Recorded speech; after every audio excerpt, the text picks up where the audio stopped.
Hello everyone, আগের ভিডিওতে আমি বলেছিলাম ব্রাইডাল বুকিংয়ের জন্য আমাকে চরণে যেতে হয়েছিল। তো ব্রাইডাল লুক তো তোমরা দেখেই নিয়েছো। তো চলো তোমাদের সাথে রিসেপশন লুকটাও শেয়ার করা যাক। তো দেখো আমরা অটোতে বসে আছি আধা ঘন্টা ধরে, অটো কাকু অটোই ছাড়ে না। তো ফাইনালি আমরা পৌঁছালাম এবং সেখানে গিয়েও আমাকে অপেক্ষা করতে হচ্ছিল। তো চরণে আমি আমার এক বান্ধবীর বাড়িতে উঠেছিলাম। তো সেই বান্ধবী হচ্ছে আমার ব্রাইড কিন্তু আমার থেকে হাতে এবং পায়ে নেলসের সার্ভিসও নিয়েছিল। তো তোমাদের সাথে সেই ইমেজগুলো আমি শেয়ার করে দিচ্ছি, দেখে নিও। আচ্ছা, আগের দিনের মেকআপ সব ঠিকঠাক ছিল বিয়ের? একদম। আচ্ছা, আজকে তুমি হ্যাঁ খুব সুন্দর হয়েছিল। আচ্ছা, আজকে কেমন কি লুক চাইছো একটু বলে দাও। তো তোমার উপরে ছেড়ে দিলাম আগের দিনের মানে মতো। শাড়িটা তো খুব সুন্দর, সত্যি খুব সুন্দর শাড়িটার মতন করেই একটা গর্জিয়াস লুক দেওয়ার চেষ্টা করব, ঠিক আছে?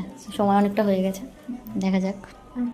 তো তোমরা শুনেই নিলে আমার মিষ্টি ব্রাইডের থেকে কেমন লেগেছে ওর আমার দুদিনের মেকআপ।